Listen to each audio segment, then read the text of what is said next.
Hi, Hi, how are you? I am doing well. How about yourself? It's great to connect with you. I'm I'm great, Matthias. Thank you very much for accepting my request and accepting to be on my show. Oh, I'm definitely happy to connect with you. So thanks for reaching out. So you are inspiring so many people in technology by doing multiple roles, and you're contributing to the technology world in multiple ways. So I thought to tell about the work that you're doing to my audience. Oh, thanks. I'm happy to talk with you. Yeah. So can you please introduce yourself? Sure. I'm Mattias Andersson, and right now I'm a developer advocate at Pluralsight. And Pluralsight's a company that teaches people about technology. And how I got to be working for Pluralsight is an interesting story, but we can get to that later, maybe, or maybe not. In any case, what I do now is I am often interacting with people to help them learn about technology. So I'm making videos or interacting in different communities or at events or whatever. But I've also been making courses specifically to teach people about cloud computing. And I've also, as a background, had a lot of my work has been largely in software development, starting at Microsoft Office. I was writing software there, and then wound up going on to other software situations and leading software development teams and architecting the systems and stuff like that. Yeah, so that's me. So I can see on your YouTube channel you are creating content regarding cloud computing, and also you're training people and you're helping them in doing their certifications. Yeah, that's one of the things that I really enjoy about what I'm doing is that I get to introduce a lot of people to technology that can really dramatically change both their work situations in terms of them being able to accomplish more in that situation and also their careers. So it's a personal benefit to so many of those people. So I get to introduce a lot of people. I get to support them along the way as they're learning things, as they're trying to get certifications to prove to themselves and others that they actually do know this stuff now. And then also taking that and turning it into something that works for them at a personal or company level. So I enjoy getting to interact with people at all different parts of the spectrum. So you are already a solutions architect. So how you are able to do your work and also train new people? Yeah, so I have always been a person who likes to share what I have learned with the people around me. So even in roles where I wasn't specifically responsible for teaching, I wound up teaching people the things that I had just learned, whether it was something I had learned years ago or something I had learned just minutes ago. I was always interested to help people learn things so that they could also then succeed with that new information. So my teaching is sort of a natural part of what I do. I just interact with people and I try to help as much as I can. And so when I am looking at situations to let's say that I'm trying to architect some sort of a solution. I'm trying to not just give an answer for that particular situation, like the architecture here, do this. That's not really all that successful long term.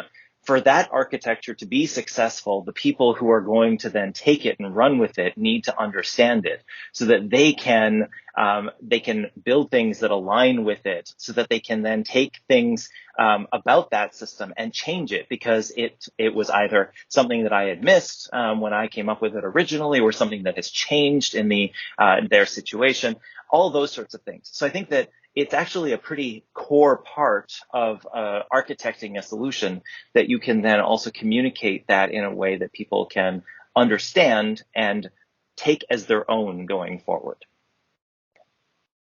I don't know if that quite answers the question you were asking. Feel free to ask all sorts of follow-up questions. I'm happy to jump into whatever you want to dive into. There is so much to ask because I can see you're telling so much to the newcomers who wants to start their career in the technology. I can see that you are telling in detail in your YouTube channel and in other, all other platforms. So what is cloud and what is this architecture and why any person need to learn it, and what is the use of it, and how this is playing role in the industry and on this planet? That's a really great question, and it's a very big one. So let me roll it back somewhat. So the the the more direct answer to what is cloud could be something like, well, it's a bunch of computing services that you can use as you go, rather than having to buy them up front and all of that. But that's really not getting to the heart of the matter. Cloud is the next level of abstraction in technology in the way that we build systems to solve business problems.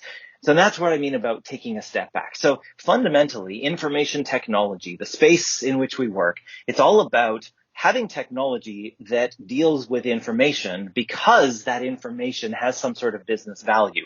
And we're trying to do something with the information to make it more valuable to the business. That's what software is all about. Now, sometimes different organizations will also deal with building their own hardware, but the vast majority of organizations will use more commodity hardware and build some tweaks on top of that to make it work for them. And a really interesting example of this perspective is, so I sometimes ask people, do you know what the world's most popular functional programming language is? And I answer that it's Microsoft Excel, because it's not normally thought of as a programming language, but fundamentally, it's taking a system and building some extra little bit of software on top of that to solve some sort of business problem. And the way that spreadsheets are structured is that you define one cell as a combination of other cells. So it's basically a function of other inputs. And so you continue that so that you build up, well, this cell is going to be the sum of all these ones, and this cell is going to be the count of all these ones, and then this cell is going to divide the sum by the count so that I get an average. Or maybe you'll learn that, oh, there's already a built-in function for that, and you can call that instead. But the point is that people all over the place are writing software in a functional programming way in Microsoft Excel because it solves their business problems. Now, this seems like I'm not answering the question, what is cloud? But I'm getting there. So the point is that it's all about solving problems, not about doing stuff, right? So there's no value in being a super fast race car driver if you don't actually follow the racetrack. If you're driving around in the parking lot, you're not solving the problem that you've got. So the point is, how can we deal with getting to the solution as efficiently as possible? And that's why we take advantage of technology. That's why so many businesses take advantage of Microsoft Excel or Google Sheets or whatever other thing that they're building their software on, because it's the business solution. So the reason I mention that is because the cloud is about building software systems in a much more efficient way than it used to be the case. So it used to be the case that if you wanted to build a website, you would have to do things like plan out all of the stuff that you're going to build. You'd have to buy hardware predicting predicting forward how many people are going to come to your website in a particular time frame, buy the appropriate amount of hardware, find a place to put it, make sure that you've got whatever level of redundancy your business requires, make sure that you can handle all of the security aspects of it, building all of this stuff entirely on your own, and you have to deal with physical security, like, oh, is that building going to be locked properly? Do they have someone at a counter to stop people from just walking in off the street to take my hardware or install their malware on my website or whatever? All of that stuff is something that you have to deal with. And then if you happen to be successful, that the website is a super mega hit, then you're very sad because your servers can't handle that traffic load. Because you only planned for, I don't know, if you were really optimistic, 1,000 visitors of whatever period of time. And now you've got 10,000. And so then they're all unhappy and they leave, and you didn't actually succeed in solving your business problem of giving this information to all of these people who wanted it. Cloud takes a very different approach to that. So instead of us being responsible for all of those details ourselves, we're even hiring out individual pieces of that.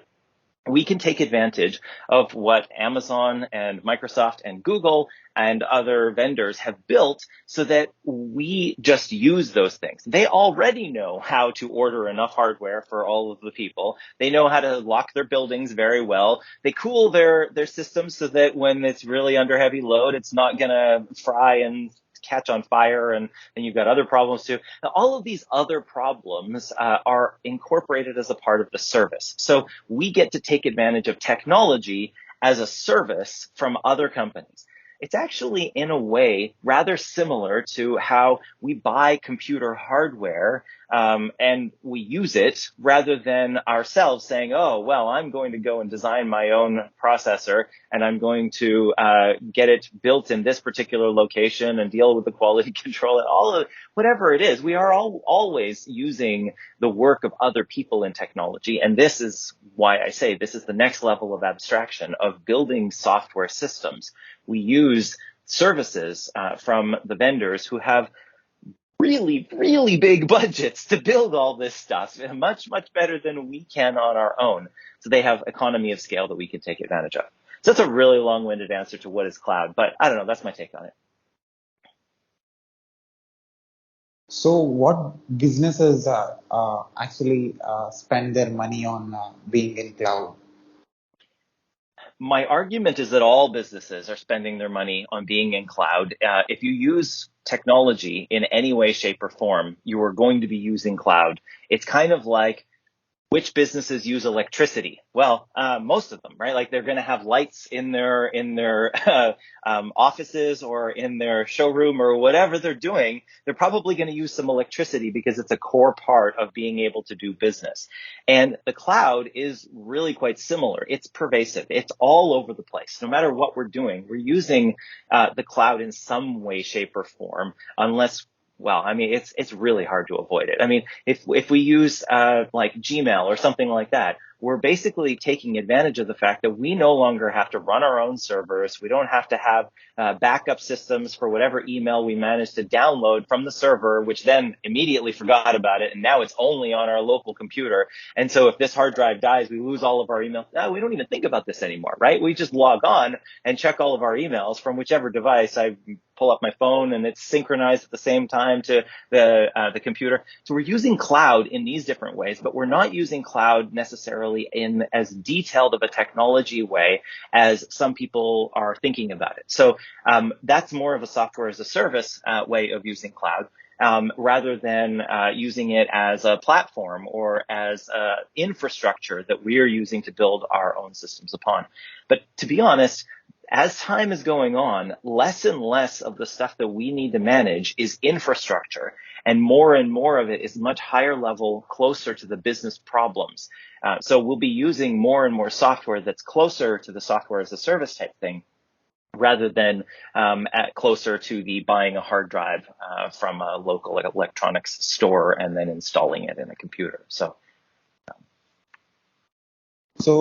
usually three kind of problems that humans come with, which is infrastructure as a service, or platform as a service, or software as a service. So these kind of problems that human comes with, and we can solve human problems using cloud. Yeah, we can solve a lot of problems using technology of all sorts. And when it comes to cloud, those three things that you mentioned are often used to describe how people are using cloud. So if you're using cloud by saying, hey, Amazon, give me a computer and give it this amount of hard drive space, and this speed of networking, and when these sorts of things happen, then I want another second computer, and I want you to install this stuff on it and all that stuff. That you're dealing with the infrastructure. So it's much closer to the details. It's lower level, and you can do that. However, you could instead say, hey, Amazon, I've got this program over here, and I want you to run it for me. And when lots of people come, I want it to handle that. And so that's more of a platform as a service. So you've written some software and then asked Amazon to manage the rest of that stuff for you. And so you're dealing with less work than the infrastructure side of things, because the platform provides a lot more stuff. However, you're trading that off for control.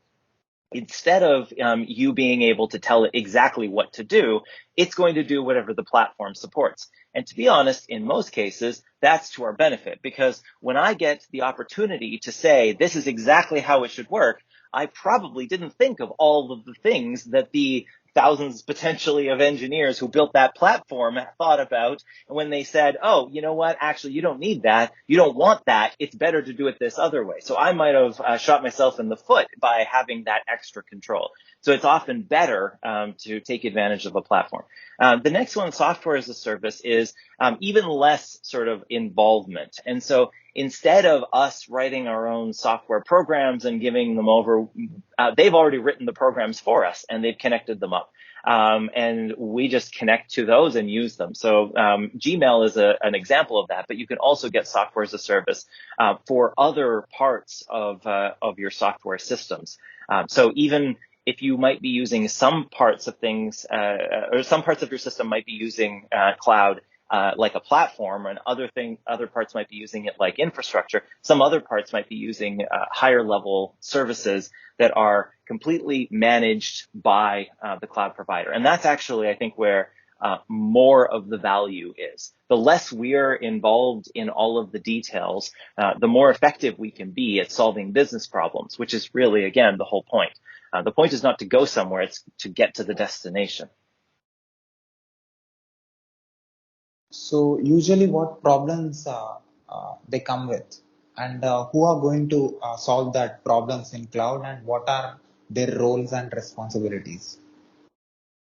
Could you clarify, what do you mean, what problems, what comes with? I mean, human beings will have some problems, and they come to cloud and they will ask you, we want you to solve our problems. So cloud is going to solve their problems, and I can see there are so many people working in cloud to solve their problem. So who are they, and what is that problem? Okay, so the question of who is coming to use cloud to solve business problems is going to be a very wide answer. So different people of completely different technical levels of expertise are going to be coming to try to solve the situation that they have. And this is sort of tying back to what I was talking about earlier, that in a number of cases, people are able to solve their own problems, business problems, using something that is actually cloud enabled, like Google Sheets, for example, without actually realizing that they are writing software and using cloud services. So it's when they go beyond that, when they hit some sort of a wall where they say, oh, this isn't doing what I need it to do, and they don't know how to express that solution as the next step. That's where it starts to get more sophisticated. So in a number of cases, they'll be working in an organization, and that organization has an IT team, some sort of technical team that is responsible for trying to solve these problems. And they'll then go and look into, how can we use cloud? So if I'm assuming that those people then are more technical than the users who were writing their spreadsheets and hitting the issue, they can then look into, well, what are the options around how we manage this? Depending on their level of technical expertise, they may be comfortable taking the spreadsheet and saying, oh, well, you know what, we should actually set up a database for this, and we can query against it and get the types of things we want. Maybe they'll set up a cloud managed database, and maybe they'll use a cloud managed reporting tool against that so that they reduce even more of their involvement.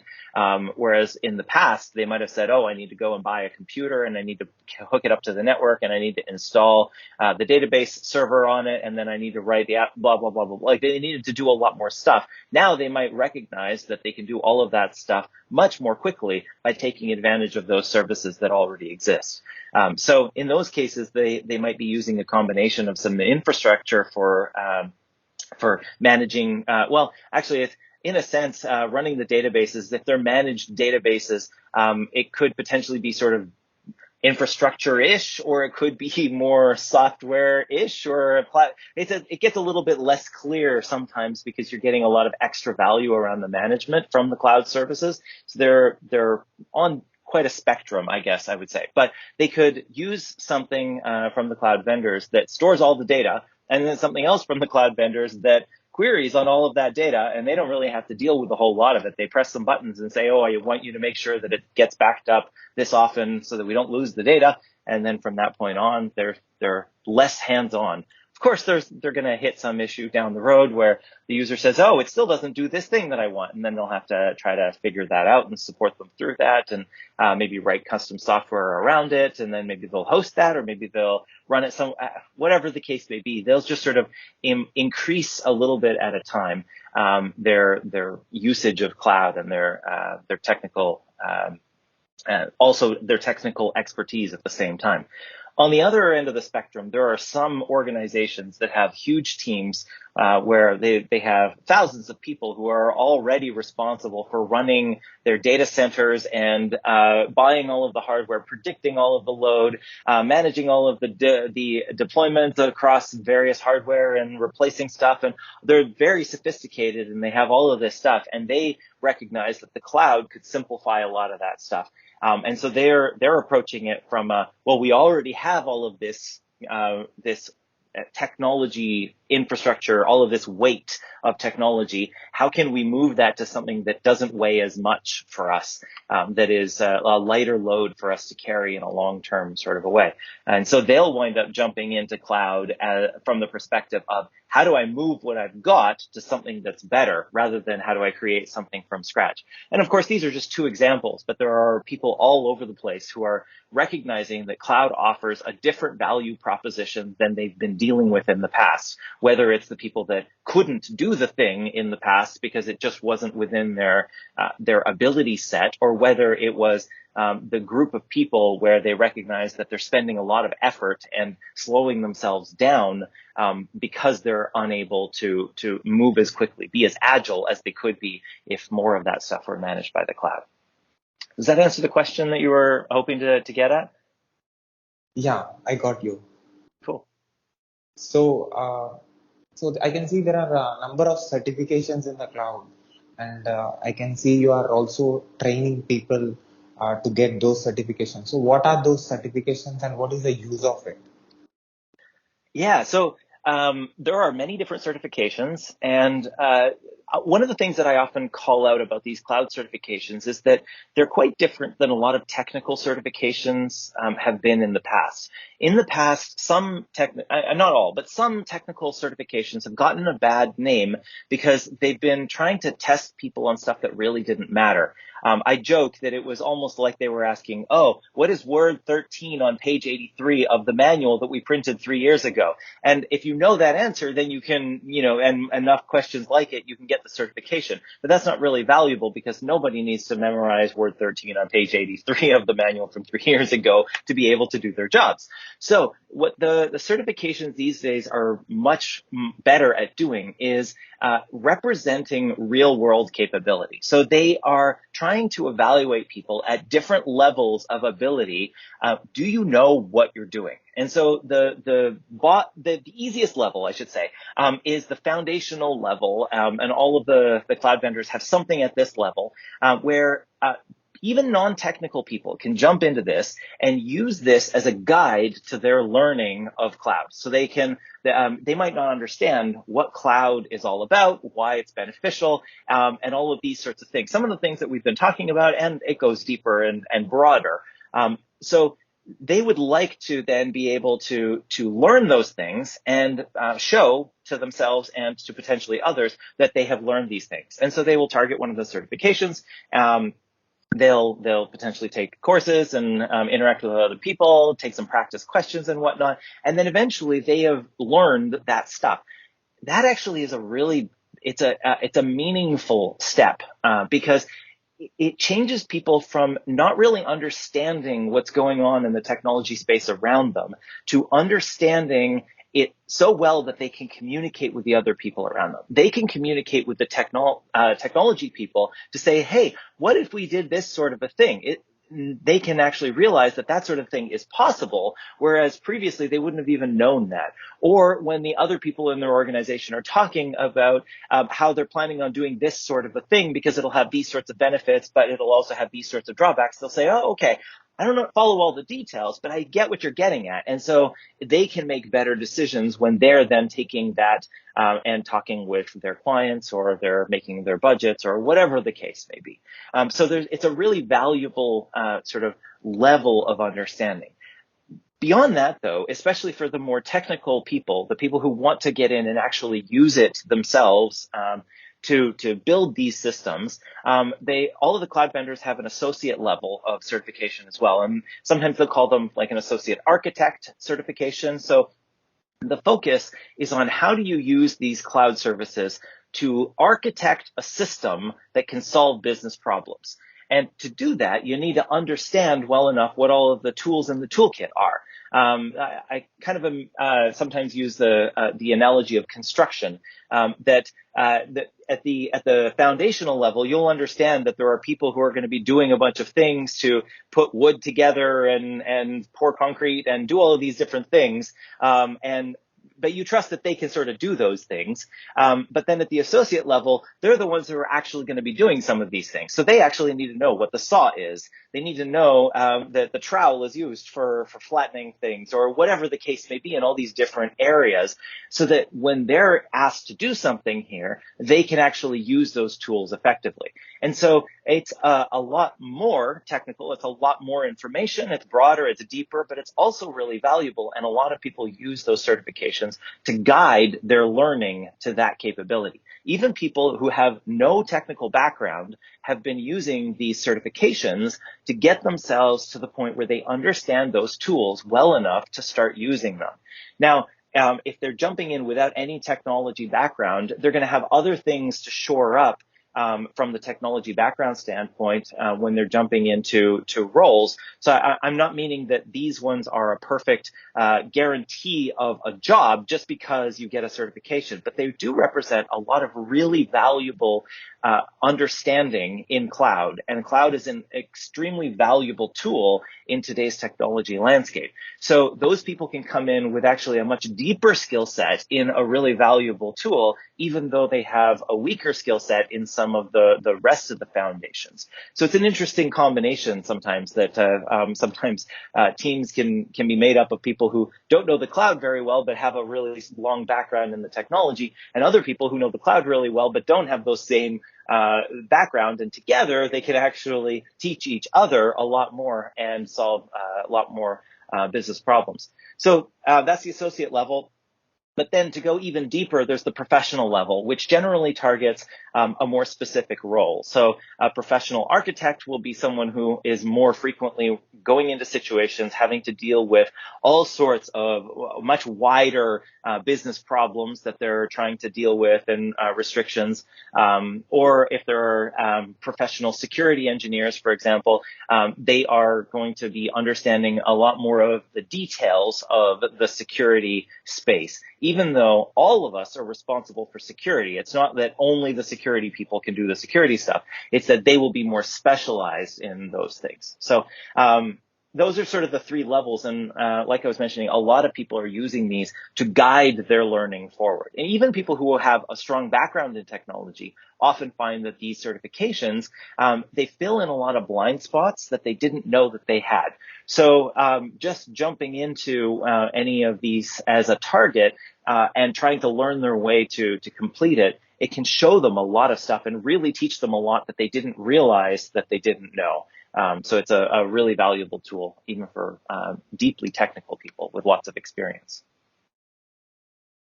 So, what kind of a mindset they need to have in order to achieve these certifications, and how much time it takes to earn it, and how much time they need to spend on it? Yeah, it's going to depend so much from person to person. The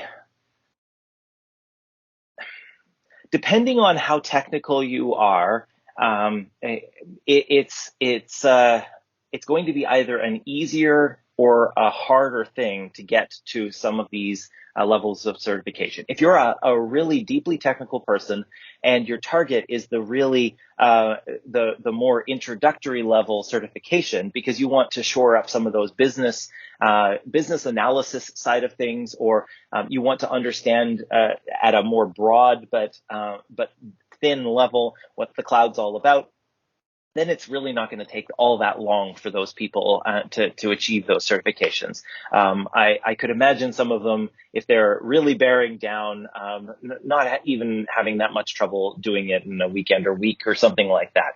But most of the people who are jumping into that are probably going to take a number of weeks to sort of go through the material, let it sink in.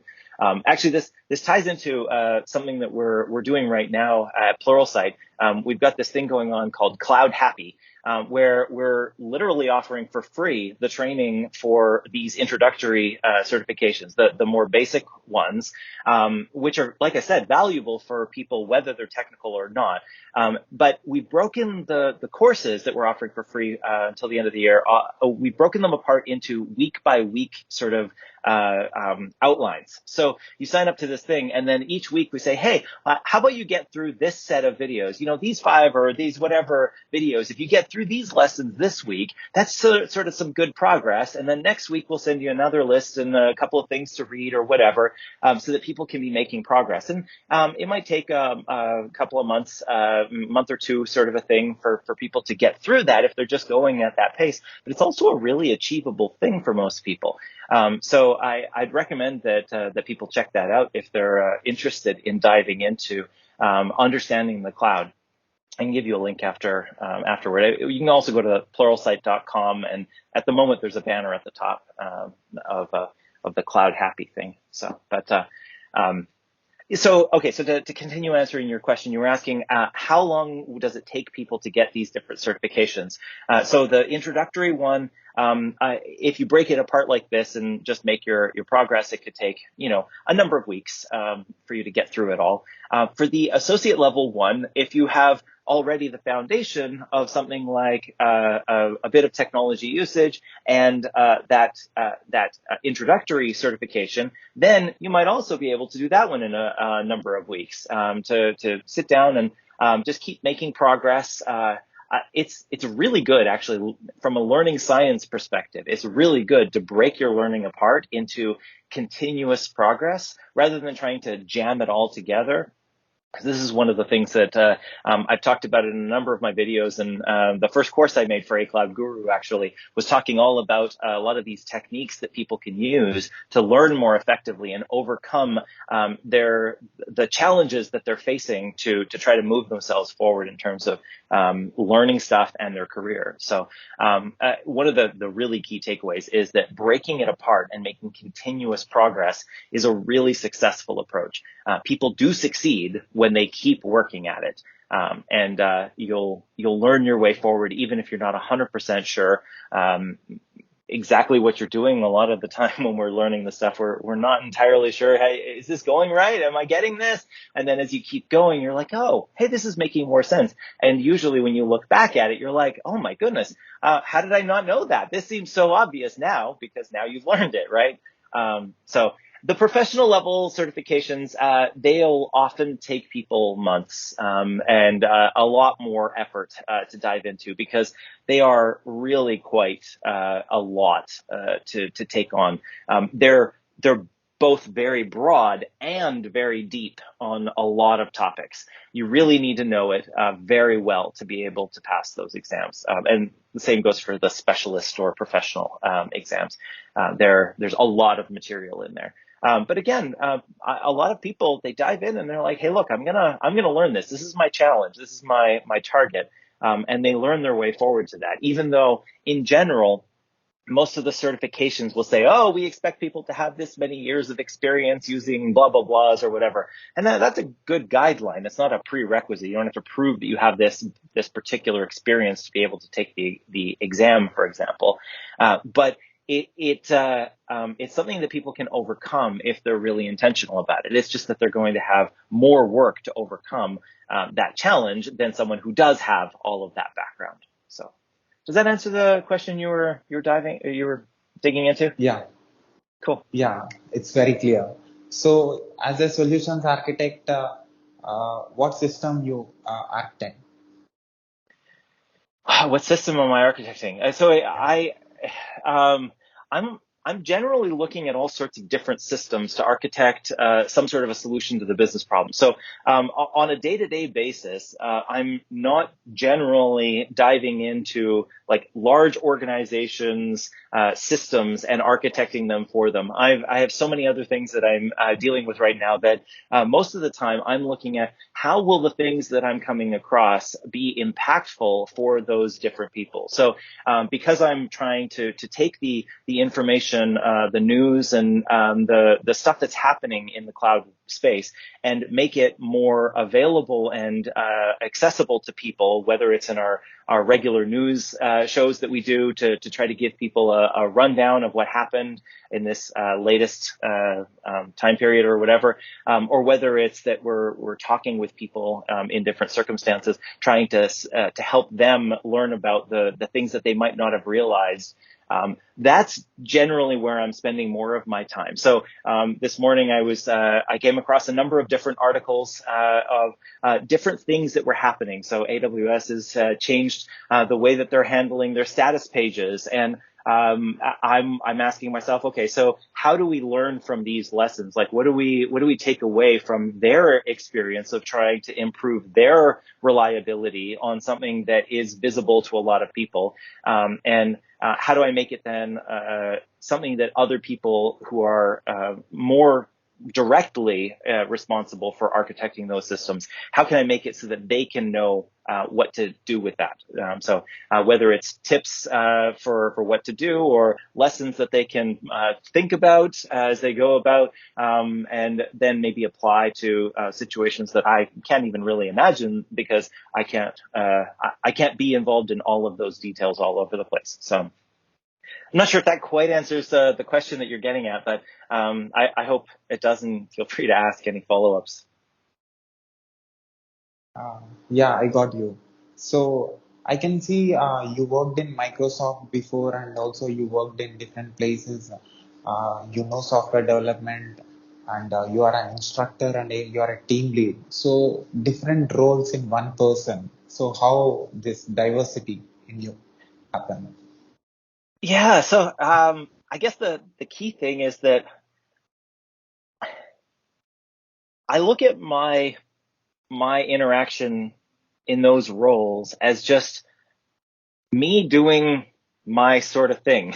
Like, it's less about me trying to fit into what the specific definition of that role is, and me trying to find the best match of how can I offer value in this circumstance, and how can I work with the business to help them get value. And so even when I was technically a software engineer at Microsoft, I was also working with advocacy. I wound up getting involved in the accessibility space of people who are using the software, but may be blind or low vision, or may have all sorts of various circumstances that they are trying to overcome to be able to then use the software. And so I was able to talk with the other people in Microsoft Office about how we could do a better job of supporting them. I got to go and meet with a number of them, or meet with people who were building the software that dealt directly with those people's needs, like screen reader software developers. And they're telling me, well, when my blind users are trying to figure out what's going on, I don't know what's going on from the information you're giving me in the software. So how can we work together to make that better? And so that kind of an interaction winds up including some advocacy. It involves some business analysis type stuff of how can we work this problem forward, who should be responsible for fixing it, and then architecting some sort of a system, designing the actual solution at a code level, implementing it. Like, all of these different parts are a part of solving problems using technology. So it's more about doing things that add value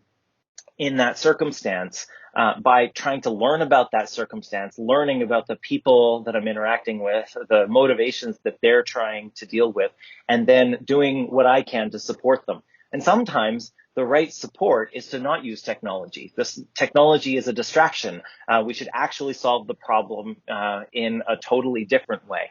And as technology improves, we can often use a lot less technology to solve much bigger problems. So from my perspective, it's less about sort of filling a lot of different roles and more about trying to provide value in a lot of different situations, which those situations happen to sort of most closely resemble various different roles along the way.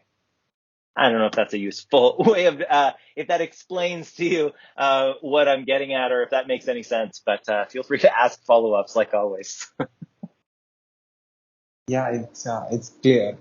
So you are giving trainings in different platforms. I can see on social media you are giving, and also you are working in a company. So where you are giving training and what you are training them?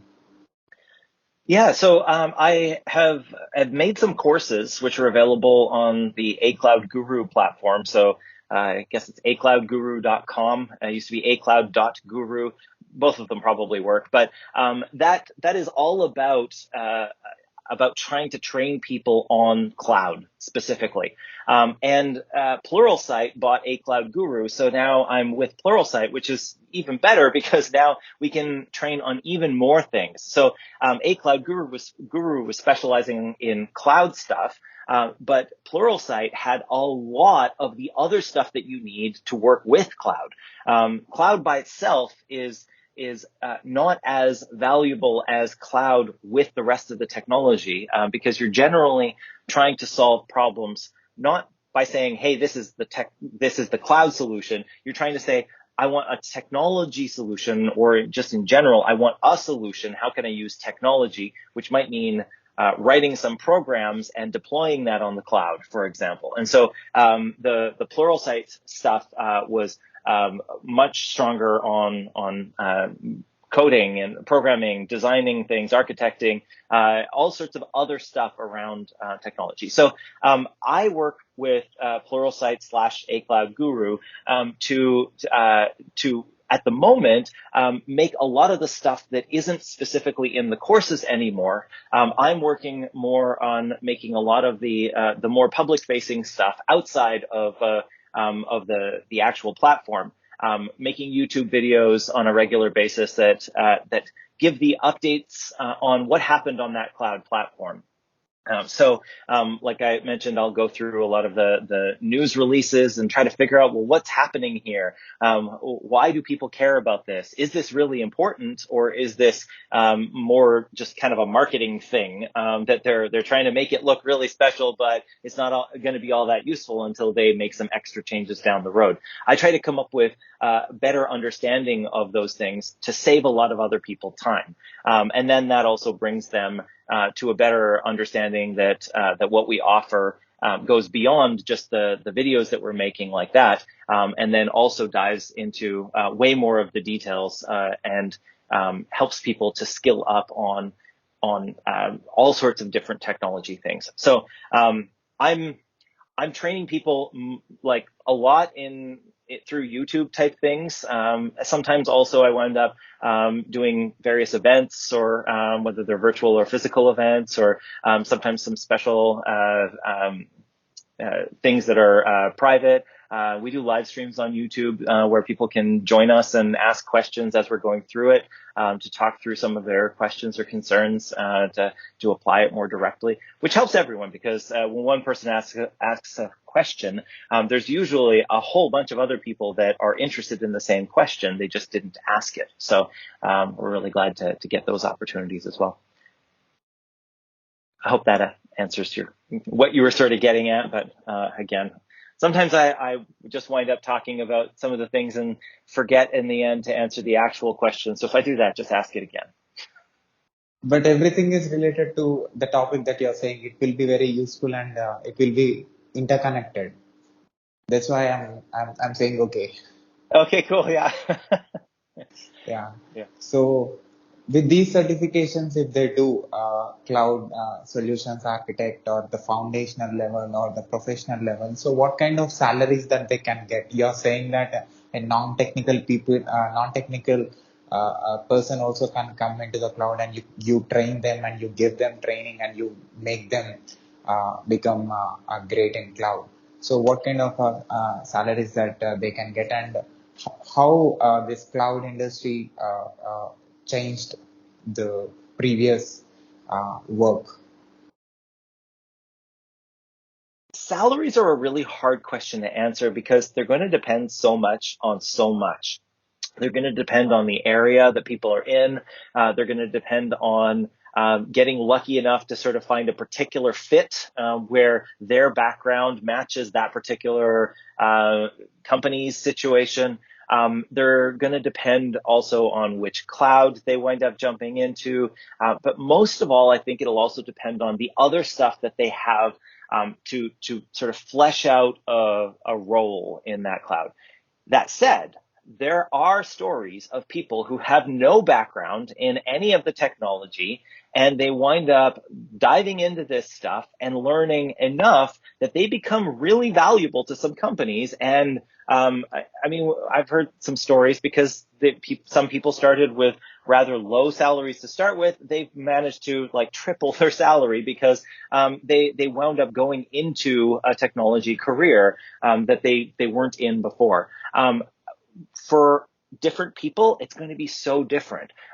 Some people will be able to find that organization that recognizes the value of what they've learned and is willing to accept their limitations if they don't have the other background, like I was talking about before. And it's it's so hard to say exactly what's going to happen.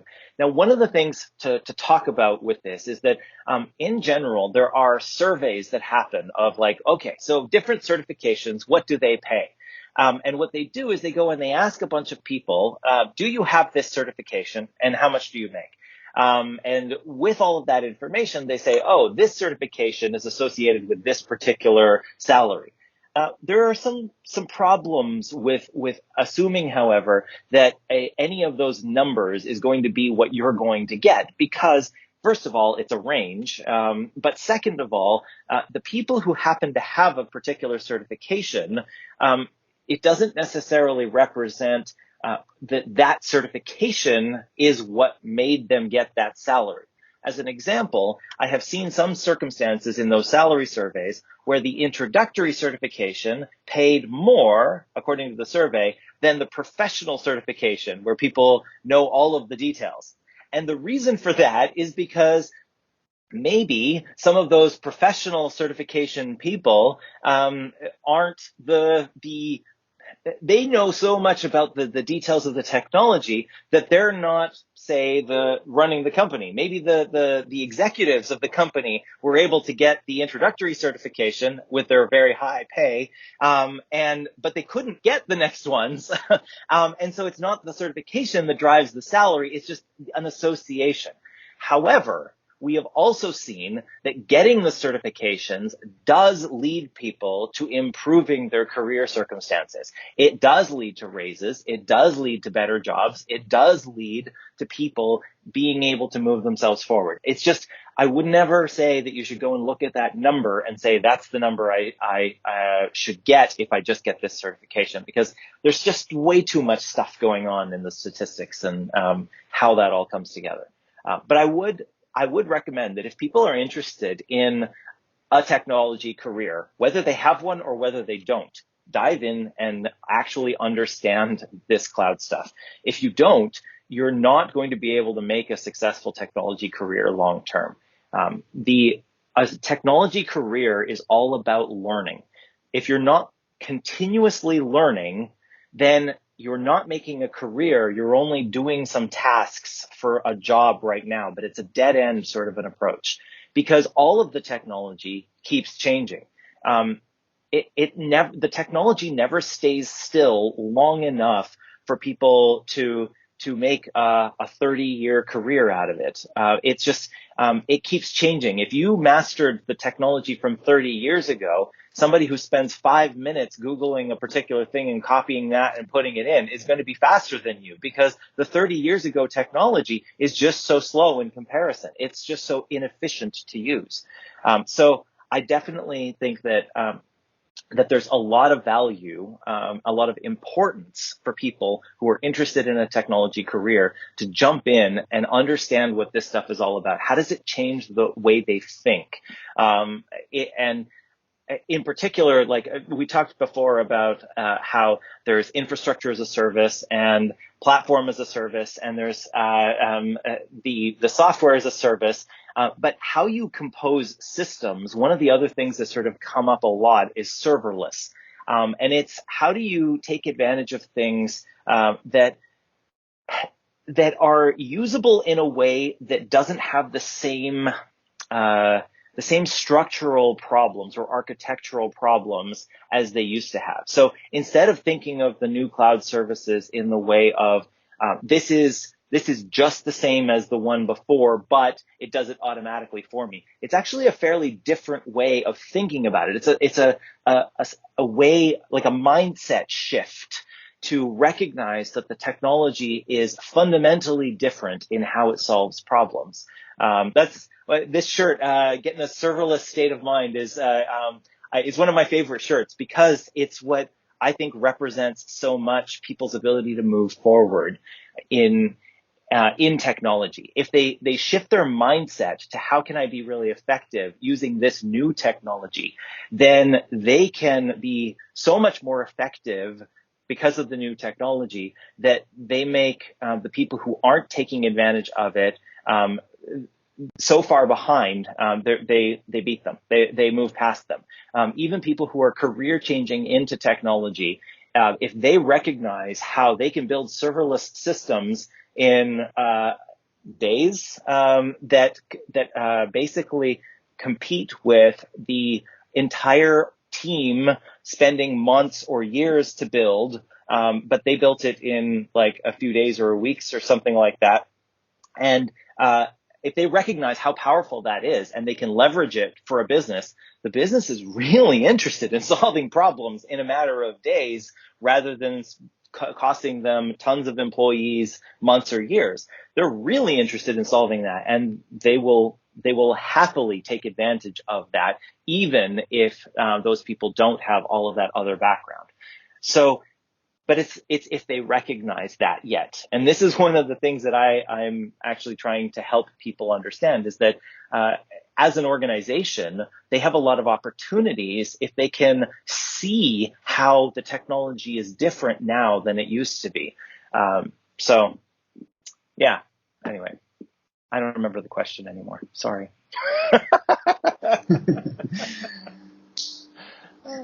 So, what is the role of DevOps engineer in cloud? That's another interesting one. So, DevOps is an impossible to define word.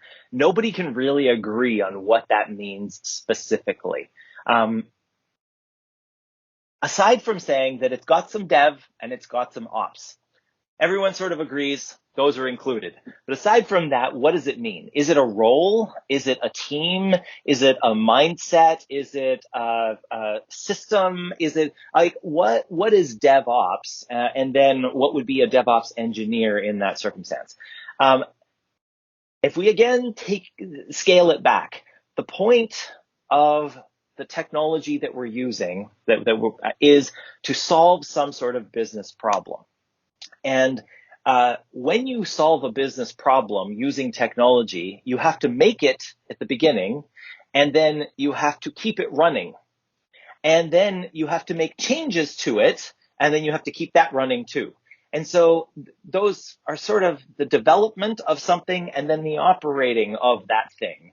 And people have recognized that if we say, okay, let's spend 3 years developing all this stuff and then think about, is it possible to run this thing? And how in the world are we going to change it? It's a really bad way of doing software. not only do you get to 3 years and say, oh, I'm sorry, we're going to need another 3 years to finish this thing, and you're not actually any closer to a solution to your business problem, but to try to take that massive thing that you've built and say, okay, now we're going to run it, and those people over there are the people who are responsible for making it work. I mean, they don't understand the system. Why in the world was it built this way? This is impossible to make it run. It's just going to keep failing in blah, blah, blah ways. And that's not very successful. So the idea is DevOps, bring it together. So whether it's developers and operations people who are working together, or whether it is developers who are responsible for the operations as well, whether it's a role that's separate, that's called the DevOps engineer that builds software systems that will then shepherd the development stuff over to the operator people,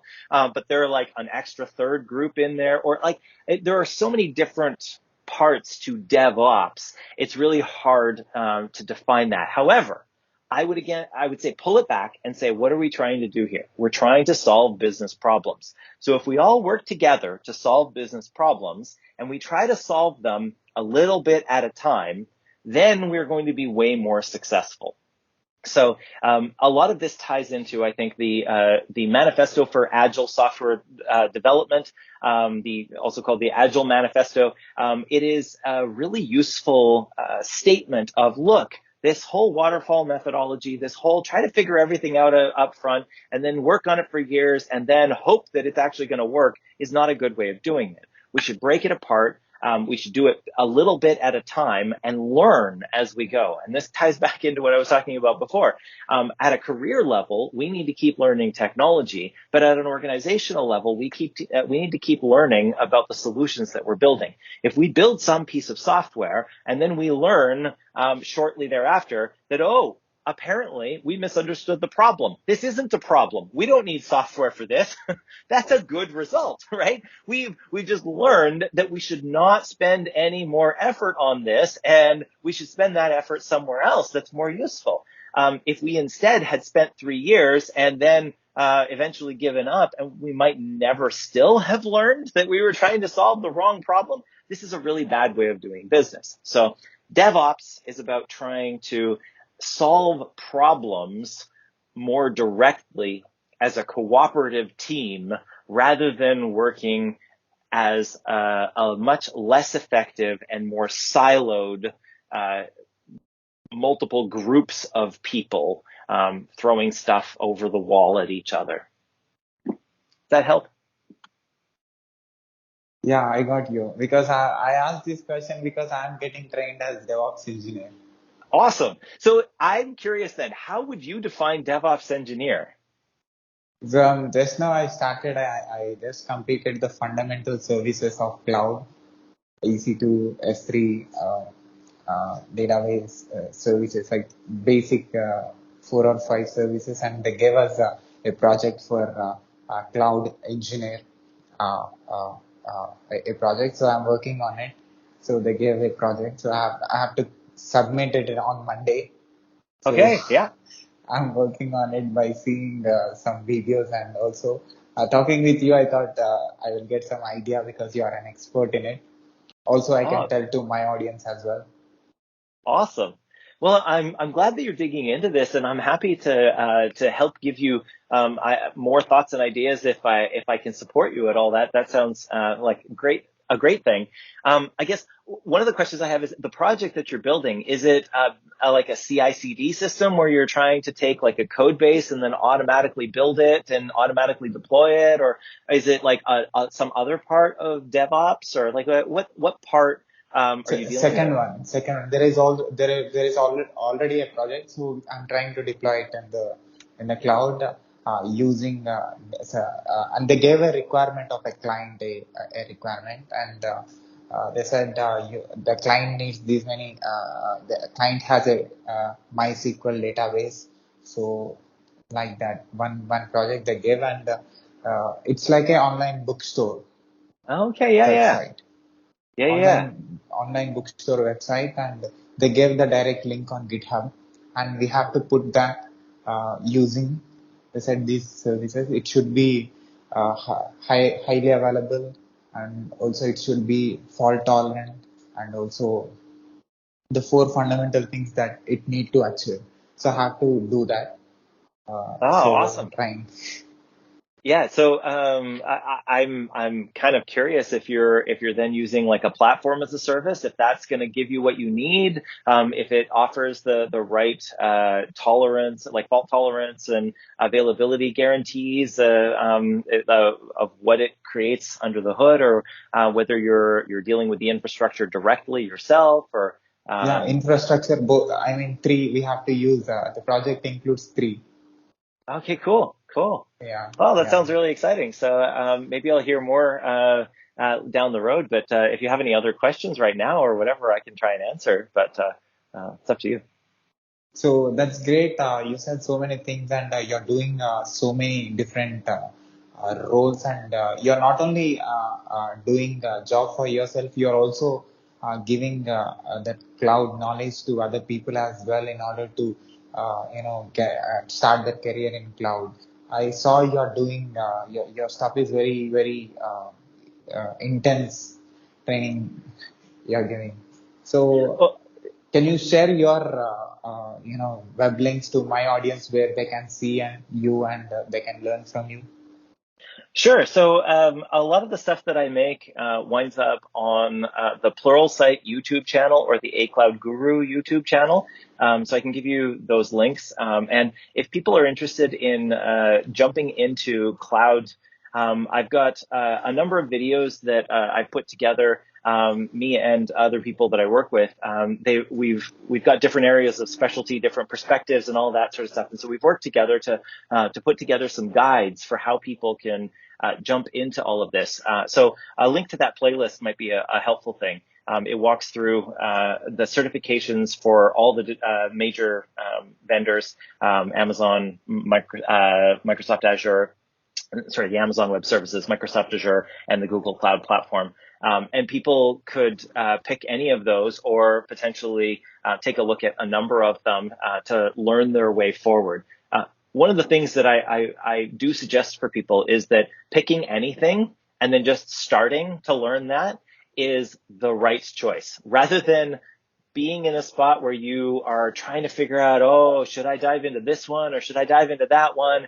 And you wind up wrestling with that question for so long that you don't dive into any of them. Or maybe you dive into one of them in the end, and then later you'll realize it was the wrong one anyway. So it's actually more valuable for people to just jump into something than it is for them to try to figure everything out up front. And then they'll learn more as they keep going. So that playlist could potentially be pretty interesting. People can also find me on Twitter or LinkedIn sometimes. Sometimes on Twitter we do Twitter Spaces where we're having conversations about a bunch of things, and we just did one this week actually where we were talking about different AWS services and whatnot, and so that should be on my Twitter thing if they connect there. Matthias like a Canadian EH. So Matthias EH is the Twitter handle. Or on LinkedIn, I think Mattias Andersson. Anyway, I can give you some links to that too. So yeah. So can you spell it to my podcast listeners? Oh, sure. So do you mean my LinkedIn one? Yeah, Oh, the stuff that you do. oh yeah. So I guess one of the key things would be the YouTube channel. Is like youtube.com/c/pluralsight is the Pluralsight channel, or the YouTube for A Cloud Guru. The channel there is ACLOUDGURU. So that's that. And that's probably the better place to find me. But if you also want to find me on LinkedIn, it's LinkedIn.com/in/Mattias-Andersson. So, yeah. So I have last two questions. If you allow me, I can ask you. Sure. Yeah. So, what is is it important for a person to have a great knowledge to directly take the solutions architect role? or get trained as solutions architect? Sorry, to have what do you mean great knowledge? Like a lot of knowledge, a lot of background or Without, whatever? without knowing about cloud, can they directly take solutions architect role? Yeah, they could jump into solutions architect directly if they want. It's going to be harder than jumping into the foundational level. So, taking Amazon Web Services, for example, people could skip the cloud practitioner, which is the foundational one, and go straight to the solutions architect associate. And they'll learn a lot of stuff. A lot of people were doing that for a lot of years before the cloud practitioner was even a certification that existed. It was released later, and lots of people were jumping straight into the solutions architect associate. However, I don't think that there's any lost value in going towards the cloud practitioner first, and then immediately following up with the solutions architect associate. In fact, I think it'll make the whole process easier. It's actually a bit easier to use it as a stepping stone than it is to go directly to the thing. I sometimes liken it to like trying to scramble straight up a cliff. It's actually easier for you to take the switchbacks where the trail goes a bit of the height up and then a bit back this way, and you'll get to the top of the cliff, but you don't have to, handhold and worry about falling all the way down or whatever. You're just sort of making your progress a little bit more predictably. So that's one of the reasons I suggest that people take a look at the more foundational one first. But So if they come to you, you train them to become anything in cloud. They can be the foundational or associate or professional level. yeah, we have training courses that target all of these different ones because we know that there are different people in different circumstances that are interested in all the different ones for various reasons. So in general, we try not to have too much of an assumption or to make it too inaccessible to people. It's better for everyone if the way that we try to train people is more friendly, regardless of the background. Because sometimes people, even in highly technical fields, with a highly technical background, I mean, and then are targeting something here, they might not have the particular background that we might think that most people would have. And so we're sort of artificially cutting out some of the people that would really get benefit from that training if we did that. So we try to make it a pretty accessible to all who would be interested in learning. Yeah, and for all the different certifications. So Awesome. I'll put your and links in and yeah. I should just say more than just the certifications as well. The certifications are a really valuable thing for people to target, but we have training courses that deal with a lot of the topics independently, other parts of technology, various role-oriented things. Like there's a whole lot more stuff. I just talk often about the certifications because they're a really useful way for people to focus their progress. So, but sorry, you were going to say. Yeah, I got you. So at last, what is your object? I'll put your web links in the description of this video. People who finds our video on YouTube can see the work that you're doing, and also can Thanks. see the uh, the content that you're providing. And also, I'll put this video and on my website as well. They can see it and they can find your links on my website as well. Oh, So great. Thanks. at last, what is your observation about my work? Have you seen any videos of mine on YouTube? I've seen a little bit of the stuff. I've been so busy with so much stuff recently that I haven't gotten the chance to dive into as many of them as I'd like. But it seems like you're finding a number of really interesting people and trying to learn more about the different things that that they're seeing in their circumstances, and I like that. So I appreciate that. So I did masters in software engineering, also bachelor's in computer science and engineering, and right now I'm getting trained as a DevOps engineer. Cool. I'm also doing, interviewing experts like you who are around the world and who worked in different positions in IT, from higher level to like every level, from everywhere on this planet.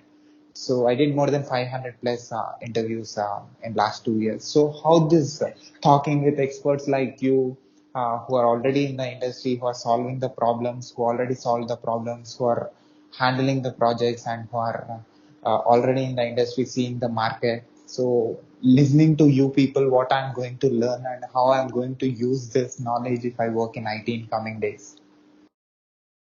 Well, I think that it is such an important thing for all of us to learn from each other. I believe that I have an opportunity to learn from everyone around me. I may be an expert in some things, but I am definitely not an expert in everything, and I can learn so much about the things, even that I am an expert in, from the different perspectives of people around me. So I definitely I admire your